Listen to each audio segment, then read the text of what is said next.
Peggy 16.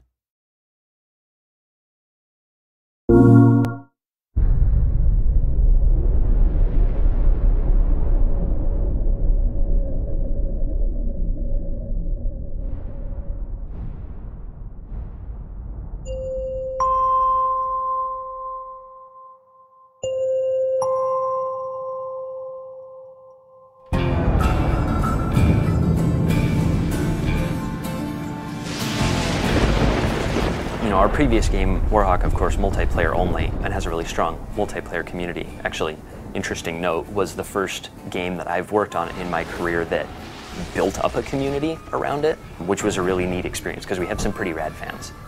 Warhawk still has a very active fan base, and we can see, how that's evolved over time and, what people really enjoy about that gameplay. And those have influenced the design decisions for Starhawk. With Starhawk, we'll give you a place to enjoy it co-op. We'll give you a place to enjoy it by yourself. I expect a large percentage of those players are going to go online. And at this point, what we're doing is adding content, say for certain solo missions, as well as continuing to refine what we already have. There's a lot of play testing going on a number of different fronts. That's really essential to the process, and that's where we get, I think, some of our biggest benefits. On the multiplayer side, we try to pull as many members of the team together as possible and play the game. We'll do play tests for fun. We call those hate sessions. So we'll have everybody get in the game, play it, everybody write down notes of what they hated, because those are the things we want to fix. The things we love, fine, we'll leave those. But the things we hate, we're going to see what everybody has in common about it, and we'll try to address those. Because we don't get caught up in the stuff that we like. We all have fun playing it. But I think a lot of games go wrong because they did not have enough critical eye on removing the stuff that sucked.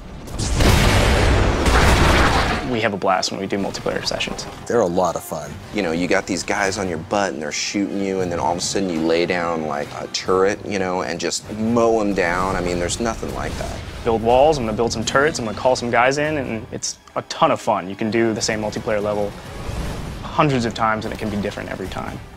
The kind of mayhem that you can really unleash in this game, it makes it a lot more interesting and a lot more chaotic, and I like that. When all of the dust literally settles, there's a base here where there wasn't anything before, and that feels kind of neat. And so we're a third-person shooter, first and foremost.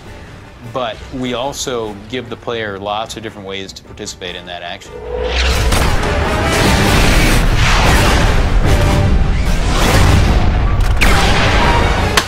Spanking.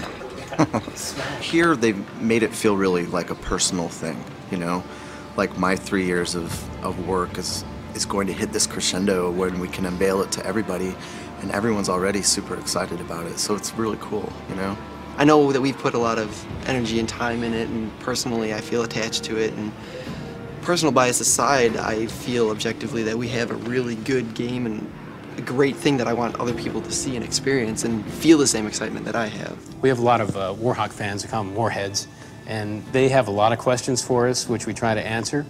But our bar, no matter what they say, is actually higher than anybody's. And we are our own worst critic, and as we go forward, we're just going to be that much harder on ourselves. That experience from Warhawk is something that we learned from, and we're going to take it to the next level with Starhawk.